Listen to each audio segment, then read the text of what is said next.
she show what the Ekuonaba one na minim dia wo dwen because say obi ya de na bamba power I say clear na Kevin Taylor yan hwe ekwanya Kevin Taylor e de atitire ni animpon ahemfo tape bi eno me hu tape bi kwa na miso say a whole chief okura dom papa yi ni si wo ehro no di na tem san but on say but a substantive issue until on the court na say substantive issue on court and now court declared wanted into since 2000 Kevin Taylor up and down tell crowd say oba Ghana before so be court now a fear Yewura Mahama now what team assistant vice president ofuru crowd and say o minor emfaman ento Amazon if you need vice president for mama Jenmen nana oba ye no o say ono de onkotra o tinifi yero mamu ba omi aso ankotra sa fie no na Kevin Taylor etra mu a na security ye bone ho ban nti oman ye wani das odi but security bo bi hu ban say eno na nche so kokko are no bi oba de no bi me no mienu na wan free na bai obi abo ho ban o pa da obi o pa obi what is wrong obi abo ho ban that is me. Minia. Yes. Yeah, there is a oman na yetim no. Sabi. Oman no baby e kono enye. Because court declare be wanted. Wa ba oman mu. Na Supreme Court SEO nipa no jajai no. But me dey enye mo because judges are omudi asem no. Me ansa ye imam appointees no achi ya. De entia na Yewura Mahama na ni abre so say obesa chief justice any sansem we mina because ya the NDC phone could do ono na wo power ono na wo tumi na waye wakacha masa we me party nkola antimunya mo but minia sasama ye kan ye fi say ye the politics say me political party nti adibia me political party be say nyempa me so minia na ye call dangerous path because the attorney say Kevin Taylor same way obia no woni Kevin Taylor ni na temo hawo but ye nyina ya nitua say ahemfo even otumfo crowd na tem inti say obia yesa na court a declare them wanted say ye ntwe na so na oba ye ya waye no ye nya asem manika na edi asem ene ye ka chinchima eno kire say akola bi ema na no so ana office obetima di banifo atema obedim banifo atem free no because now buying power. Oh, inti the can say. In 2000 no, ya the Kevin Taylor court say we deep ni bi atemana. Oh, nasem bebre wo court. Maybe sir. Yes. Wunyima no. Yes. Okay. And court case court na court se den. Court bua ne for. Inti na ehwe no ye nya no. Na we de ne court bi and oba Ghana. And oba Ghana. And oba Ghana no. Sa wanted case no ya revive one. I know the asem no court has been revived. No, asem no. Na me see ya revive one. Me say asem why na revival. Asem no court. Why na the court no declare no wanted. Oh, massa. Yes sir. In the asem we Ghana nti wonti. Dabi, wo na wo kana me bisa. Amanfo na de na court. Amanfo. And kunya was Kevin Taylor court. And na me say wo na wo kan wasema na pay. And na me bisa ko. Wo na wo kan wasema na me bisa. And the asem and the Supreme Court akwashi no. Some men ya no me no one can wasem. What na wo dey asem na me bisa question. No, you just don't have to say anything anyhow. No. Oh, no. So I have the right to ask questions. Onya way. I haven't read about it, but I know say court question asem. And I me say good. A man for na dey na court. I agree. So what do you want me to hold on? Niameme can say Kevin Taylor. Nasem. Me family home. So that's it. The most important me the mouth.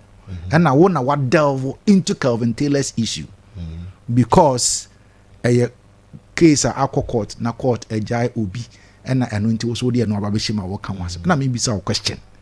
Say a brebe no more than a court. In 2000 he declared wanted. And a court no we declare wanted or buy no case no must revival or court say you declare wanted in some year baba hwene ya ka eno ana say asem no de edaho na court no kan wasem court no nka into that one is up to the court to decide. Dabi, yes. Yes. Asem no wo dada. And of which Into a court or coede. Huh?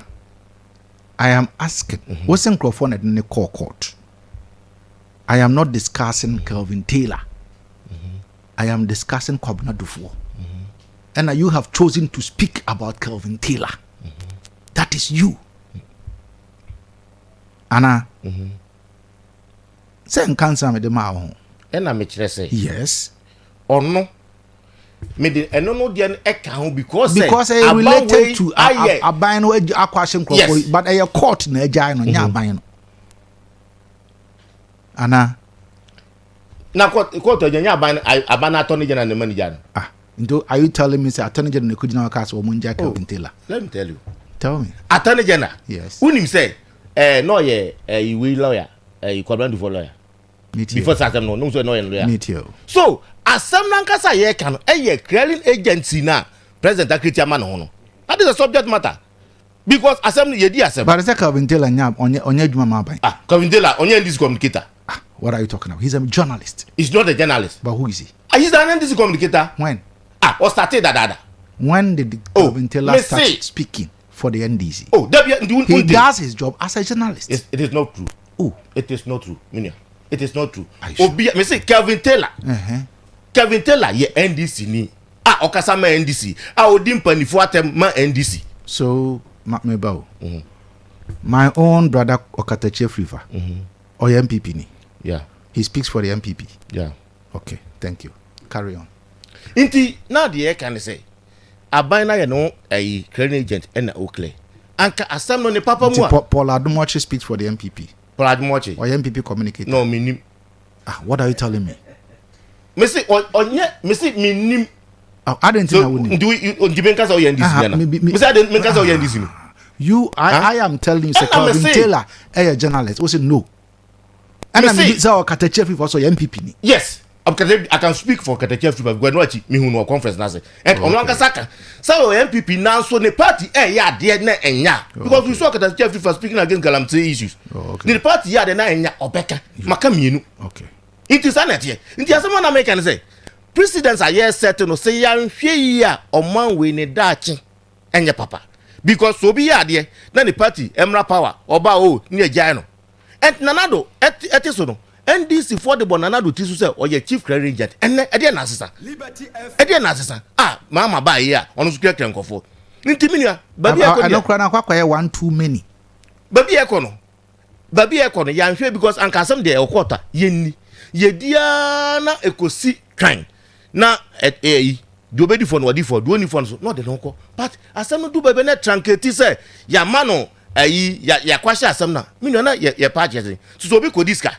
Na ne party ba power na e kwahye asem na wako this guy no because so punimo e no kre so punimo e di Ghana sika some of us can go di free inti ye no enye e ma ye democracy enye ma o man ko so inti me dem can say President Mahama ono de boaku fu adochi inti wa bai o make sure say so obi obedi sika obi adi sika nka se man no enye surprising to you say NPP as a government many umyenu na ye aware.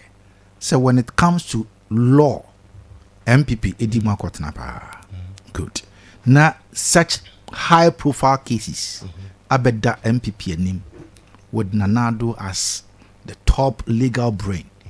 For almost 6 years. But I heard you right. You used the word truncated. Yeah, what was it?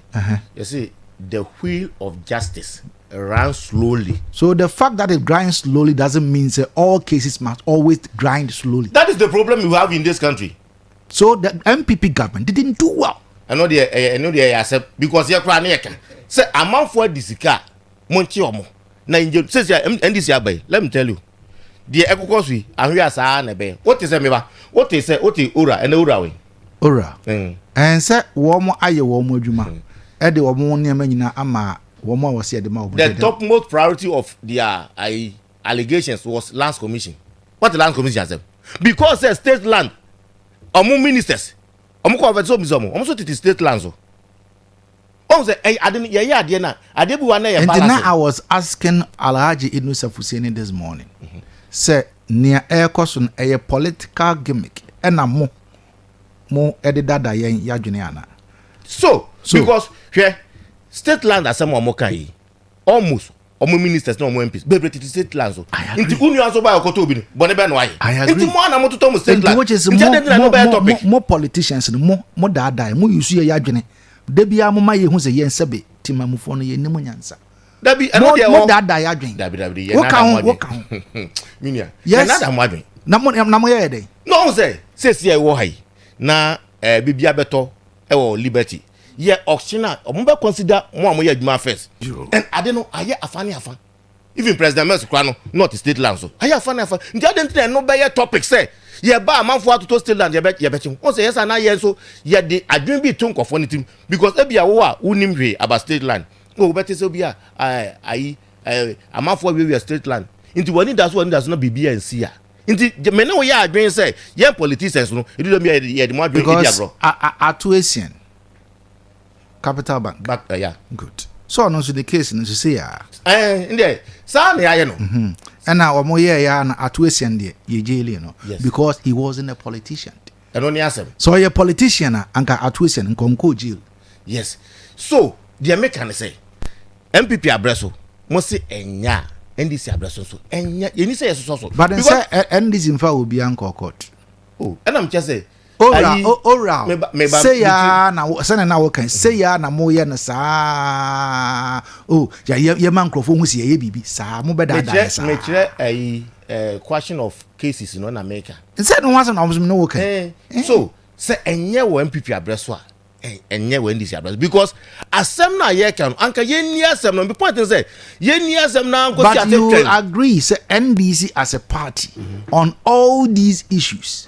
The NDC raised points. Say a kwanya this microphone and nam so no enye. Enti once a wo modi kan say ade na kwanya wo nam so no enye no. Say ya na be. You said about atuasian. Yes. Ade na wo de no de na. And na make say atuasian de no onye politician. Enti once a munyina mu dia no. Because the people were their people. That was why they were speaking say e kwanya nye. No obi akodi ska. Hwe bank. Na so wo bank. Na bank na collapse. Amount for capital that ni na share. E kwanya eno nye. Boni. So I don't know. Can say at least for no can say. And I make us say atuasian. Say he could also been given the opportunity to pay. Anna. I know the minimum arrangement or can so be because I would the you bet me amount time say to you. Now so what you. But you are saying say you're wrong. So Kwabrando phones your man time no to you. No. As a American. Yes. Say odeka. You be amount time say to you. But time on now 60% na me Kwabrando for there no. 60% na. What you no. What you na that ben. I know your issue. Yes. That is my point. But one I didn't know one can. I didn't know say Sanka we attorney general. Wa ube decide say ubetumi aka. Echechem na won chechem. Right? So why is that? What didn't chechem na bande? Also chechem magana 40 as ye. Say 60% otua ni say evidence here e won huni. Oh, inti I don't know can say. Chief a crane agent na mo kan wakufa do abraso. And na the aye west. Kofi, I come back to you. Ima. Guys, you. I don't pay my mention. Mamintio. Near NDC are buying anti self now. Maybe be bizarre question. Anti me start it. And when I'm saying maybe bizarre majoso. All right. But bizarre question for nothing. Obia Joso. Mama me akasa madam. I was answer double as unya. A happy birthday. When say I jump power ni team mama say be boys are omo anasa nkra omo nsemu NBA. Why ready so on so be boom. All right. I feel mention regional minister MP your party hierarchy your friend is saying executives na yembo Collins owusu answer or your deputy communication officer yembo na baso and anope wadwuma so obo main core issue no so I'm saying the communications no and our interactions now are very interesting looking at how you're throwing the questions many aje ho pa na edu baby me say me bra ko feel struggle ye papa because can't no assign the attitude no and then you just go back there you can't kwabla before nasem frankly speaking edu baby nasem can will be for mine agyapade and or mine sika apart from sanka ye be jeffrey ni nsem na ye betimi agye ade ne back no I was say making sure say sandi pano ye mra ene no be den ebedi but said the name bra ko fika le du baby ana politics no e be ram too much all in the name say yes start a campaign na hodo a omo say we gidi.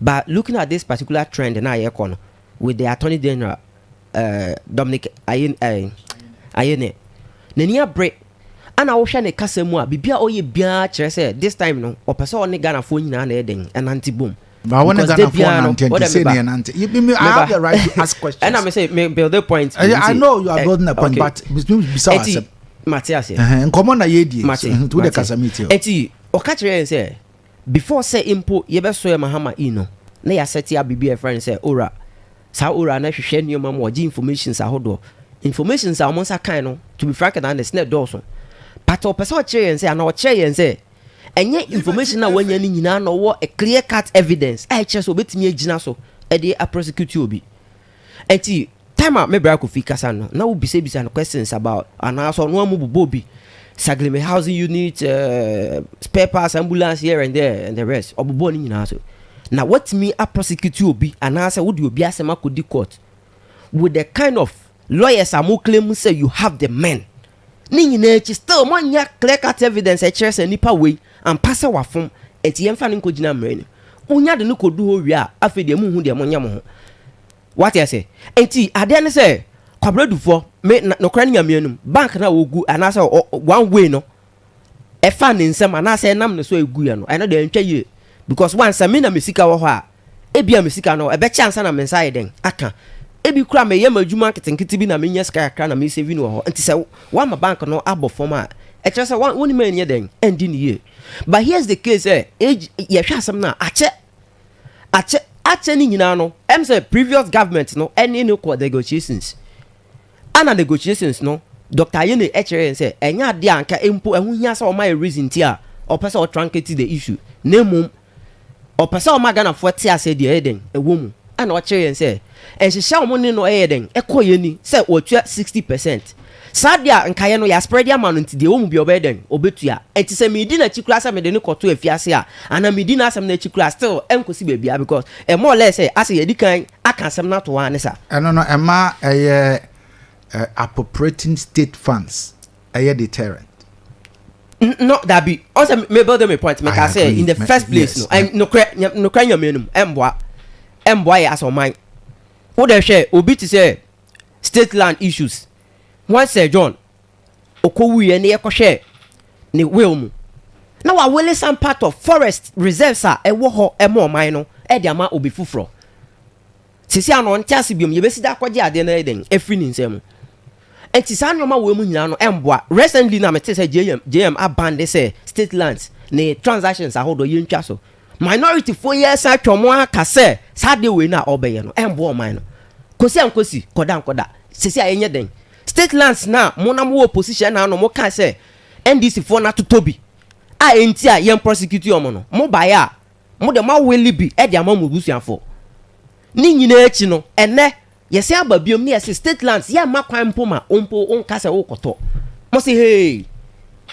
den ye nye biom asoman state lands na ye bo ho ban no ye de tabono atoso se mama ye nton biom and in the moment no and in the meantime no mama ye nye transactions bia wo ho biom eno so amo say that what I say enti me share from Ato ACN is it Ato ACN current finance minister yes Ato forcing issues ye drag papa ya here and there but yan shada nya evidence bi e kire say e wo say ana ye hu say e bia akwa no ye mfa no kotum ti say de e bia Ato ACN de no mum na den akoye no enti we can talk of a whole lot no kran nyamianum ne media madika aka senka obi e misappropriate fan pa anka hu nya say ye manipa no but and yes surprising to you say Attorney General AG with all these high profile cases oba e want to me anka say obe pursue even ba kokora but rather discontinuing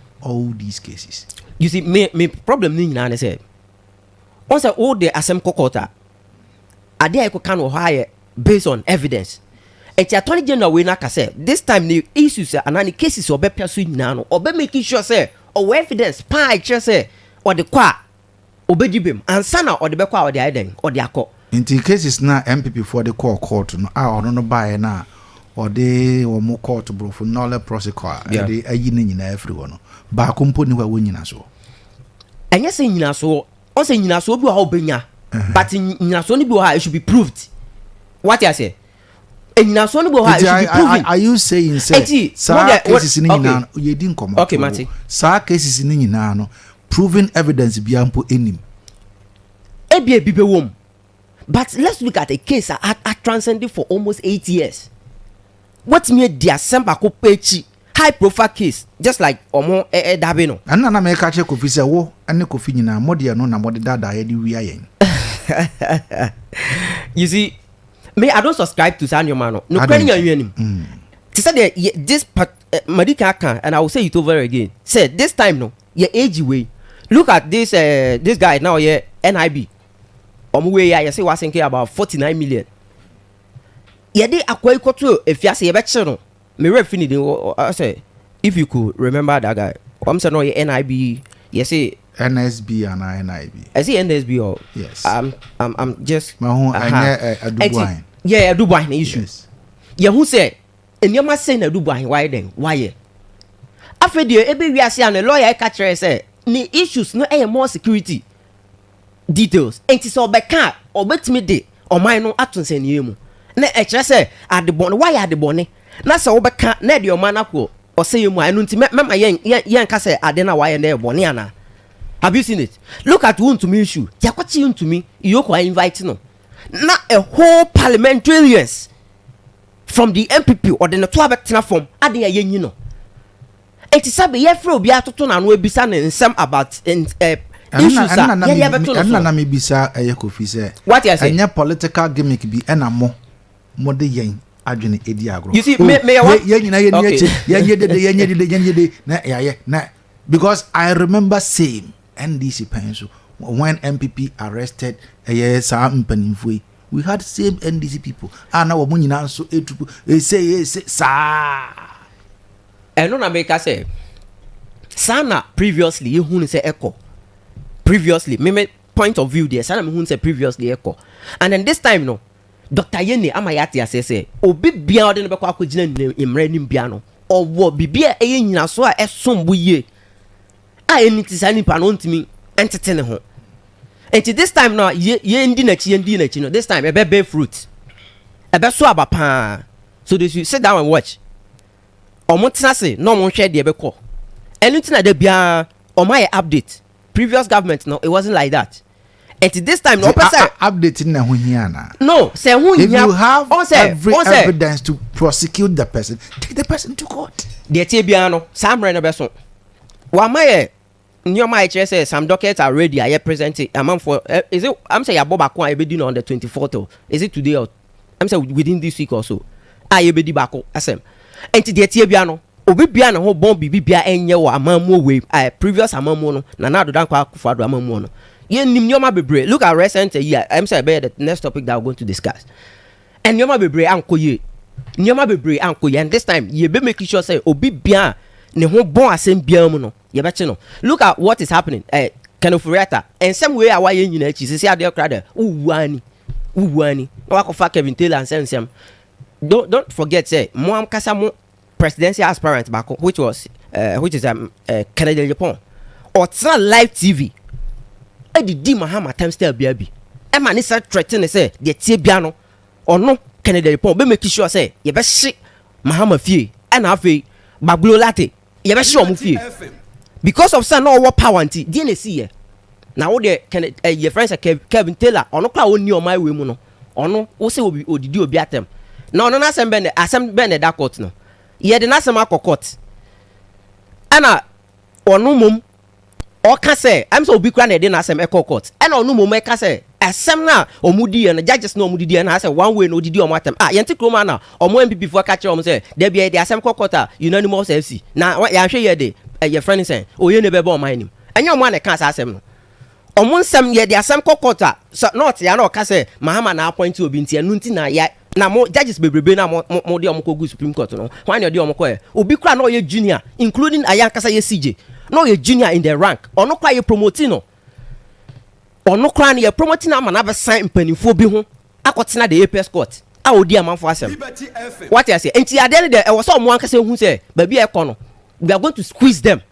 based on evidence ye be mi omo pa enti this time DM Oban o catch ne appointee say obi bia wo ba my appointment your friend say me ma ban we mu bi no but who mo din bia say o ma ye bibia na wo ye bibi o kan say even the brother Mahama the philanthropist ono kra na say obeye bibia enye kra na ono on famra bia protect no this time wa ba say obe reset Ghana and that is equally what we are doing. Okay, I mean before you wait and no who dey ebe yomo. Okay, Kofi, this case ye di ho aboboy. If a new government is to come to office na obaye no there were cases mu hodoma na e was say abaye no etumi etutu hu ne ma no ye ho ne ma why what tiafa say ne omo did not only prosecute akwa end the case in court omo end to aso bi mi say if a new government is to come and to revive or reopen the case na yes say to aso will you be happy? Oh me dear me man so ya dia me pese ebeben me because man so e waste time but ye hwe say asem na ye ka no ana call do ye dia bo onia no e wonyina so aso enye politics no ka say ye di ayi yankofo akogu Supreme Court and a court ne refi say last year ato forcing court jano say ye pese ye mi ato forcing na anka ye be mi no eno no ekoduru baby na ye nim guase ama attorney general there no I know there me say me lawyer inti I know there me yes ye nim guase where sa japa tape no buy no I know there me say me lawyer unse mdikan ka say me lawyer asem no so mo pese abane pese omiana ana anka whether animguase o whether nya animguase o because me omiana yes inti court nsem de ho but me kire say asem a ebema oman na hwere sika twitwi de mane nya say oh ebia we ni mafa inti emia me de no de me ne mo nya adwen na ma me ka che me nua no oya kola politics onto ne bo because asem ka say mo aba mo ba mia obetuma mi obi hwe kachi ni bia ni ho a oya ade a sabji say obi onim nyansa. I was once the chairman of the Lands Commission, regional chairman of the Lands Commission. Before some me sign document, me come say document abeto manimi.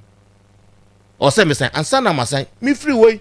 O ma free am for obi am free me da because majuma as the chairman of the Lands Commission. Me nye technocrat. Inti man fa me hwene anko hye o mo asemu. Inti me nua de can say attorney general no odu ho no asem no odi omudi bakokra one day da.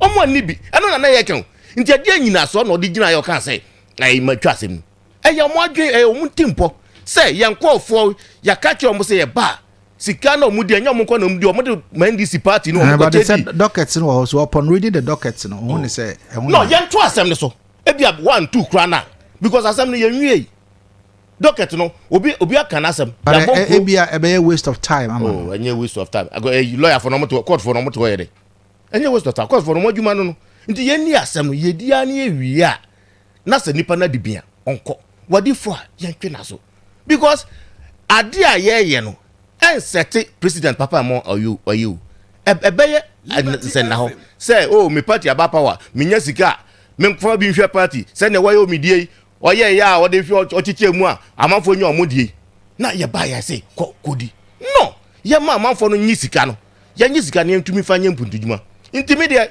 me yase wadanfo ne Yesu Kristo unzu atemu da nti mi nyi sika mi so so bi abeche me nti de wo kan de so bi di sika ye fa no famra kwan ba say be tran say mu hu obi de eno so de eno de ensi wo man mu a eno de say mo ye tran say mu hu obi wo Ghana masa eno de ensi nti ye famra kwan so na obi adi sika ye nyi sika ne fini ho na ye fa moa mpunto ne hia sika me da say Ima, so with this who loses the state wo anahwan? No, we share Quabrado for issue where I don't think the state is losing because process was. But say Quabrado for issues no, that is the substantive issue. For sure, but there are others. SEC president say Enti once yeah and she share the man say on to another definitely the TB over 2 years can. Okay. And then maybe I was saying there, you ask him the question about say Argentina and as I was suspected say new government eba obesa akofa sa case na be di ni bi mana or say one the man son there a waste of time. But have you forgotten say you are contradicting yourself? See I say I didn't think Attorney General we in the assembly to us any day waste of time. I know there any waste of time. Makacho and then miana mekai no man kano in a vacuum. Dia mekai ni say wo bia wa ye bibia ye wo evidence e chere say wa ya de bonnet dey to your man ye be miao. That is what I said. Man kano say na sebe what one na wonye hwe a I didn't know also usuro say obi abe yo bibi. Wonye hwe a I didn't know also usuro say obi abe yo bibi. Yes, who nimbrofo kan unsuro say oni broni be den e be adwuma. And the fact is that you won't fire so mumu. Even this NIBs or so Kwabna duah or the issue say. I remember I said one sir this man and your lawyer me refini din kakra Atachia. I'm told say one of the clients no or issues. Yes. I didn't hear. There are lots that we are going to review. But I don't know the nipa bia. And I'm say and I'm say man nipa bia no. On first camo bia mo no this kind of man. Lawyer opeda ofa no. Minim die you know. I heard attaching saying say on to me for sending home on the client. I know they are no correct. But there might be something on toward. I am for that. Black coffee. Oda me ba. Mama come asem. Eti the ten say bibi esho they are sitting on a time bomb. Asem we kra na they didn't want us to even open the Pandora's box. Now mo pese ye be ensem no so kra. But here's the case says here yetimi abiom. The wom bia no ye be dia kosi ase. Mo ti wana mo ka kire Uganda for say mo disikani bia ma NDC. Ono kra de want mi ambo.